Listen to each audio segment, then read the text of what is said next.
আসসালামু আলাইকুম। ভিডিওর প্রথমে যেই স্ট্যাটাস ভিডিওটি দেখতে পেয়েছেন, এই রকম স্ট্যাটাস ভিডিও পছন্দের যে কারো ছবি দিয়ে 1 মিনিটেরও কম সময়ে তৈরি করতে পারবেন।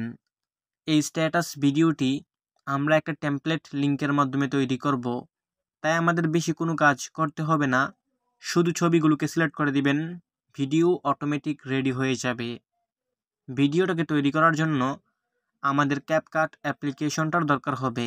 যদি আপনার কাছে না থাকে, গুগল ক্রোম অথবা গুগল প্লে স্টোর থেকে ইনস্টল দিয়ে নেবেন। ভিডিওটাকে তৈরি করতে আমরা যেই টেমপ্লেট লিঙ্কটি ব্যবহার করব, এই টেমপ্লেটের লিঙ্ক আমার এই ভিডিওর ডেসক্রিপশন বক্সে দেওয়া থাকবে। ভিডিওটাকে তৈরি করার জন্য প্রথম আপনি ওই লিঙ্কটার উপরে ক্লিক করবেন। লিঙ্কটার উপরে ক্লিক করলে আপনাকে এরকম একটা ইন্টারফেসে নিয়ে আসা হবে। এগুলোকে একটু উপরে উঠিয়ে একটু নিচের দিকে যাবেন। এইখানের মধ্যে একটা ভিডিও দেখতে পারবেন, এই যে এই টেমপ্লেটটা আমরা ব্যবহার করব। তারপর এটাকে আরেকটু উপরে উঠাবেন, এখানে দেখতে পারবেন ইউজ টেমপ্লেট অন ক্যাপকাট লেখা থাকবে, এখানে ক্লিক করে দিবেন। এইখানে ক্লিক করে দিলে একটু ওয়েট করার পর আপনাকে এইরকম একটা ইন্টারফেসে নিয়ে আসা হবে। এইখানে দেখতে পারবেন নিচে লেখা আছে ইউজ টেমপ্লেট, আপনি এখানে ক্লিক করে দিবেন। ক্লিক করলে এখানে আপনার গ্যালারিটা শো করবে। উপরে দেখতে পারবেন ফটোস লেখা নামে একটি অপশন আছে, এখানে ক্লিক করবেন। ক্লিক করলে এখানে আপনার গ্যালারির সব ছবিগুলো একসাথে শো করবে। এখন এখান থেকে আপনার পছন্দের 15টা ছবি সিলেক্ট করে নেবেন। ছবিগুলোকে সিলেক্ট করা হয়ে গেলে নিচে দেখতে পারবেন প্রিভিউ লেখা নামে একটি অপশন আছে, এখানে ক্লিক করে দিবেন।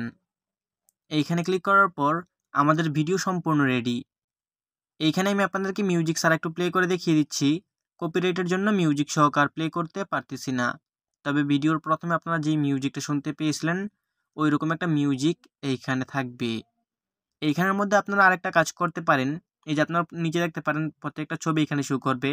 আপনি প্রত্যেকটা ছবির উপরে ক্লিক করতে পারেন। ক্লিক করলে যদি দেখতে পান আপনার ছবিটা এখানের মধ্যে পারফেক্ট মতো বসে, তাহলে নিচে দেখতে পারবেন ক্রপ লেখা নামে একটি অপশন আছে, এখানে ক্লিক করবেন। ক্লিক করার পর ছবিটা আপনি মাঝ বরাবর বসিয়ে দিবেন। তারপর নিচে থেকে টিকমার অপশনে টাচ করে দিবেন। ঠিক একইভাবে এখান থেকে আপনি প্রত্যেকটা ছবিকে ক্রপ করে নিতে পারেন। তো এরকমভাবে ক্রপ করা হয়ে গেলে উপরে দেখতে পারবেন একটা এক্সপোর্ট লেখা আছে, এখানে ক্লিক করে দিবেন। নিচে দেখতে পারবেন এক্সপোর্ট উইদাউট ওয়াটারমার্ক লেখা আসবে, এখানে ক্লিক করে দিবেন। এইখানের মধ্যে 100% হয়ে গেলে এই ভিডিওটা অটোমেটিক আপনার গ্যালারিতে পৌঁছে যাবে। তো বন্ধুরা, এই ছিল আজকের ভিডিও। ভিডিও ভালো লেগে থাকলে ভিডিওতে লাইক করে দিবেন। নিচেই কমেন্ট বক্স পাবেন, আপনার মূল্যবান মতামত জানিয়ে যাবেন। দেখা হবে নতুন ভিডিওতে। ভালো থাকবেন, ভালো রাখবেন। আল্লাহ হাফেজ।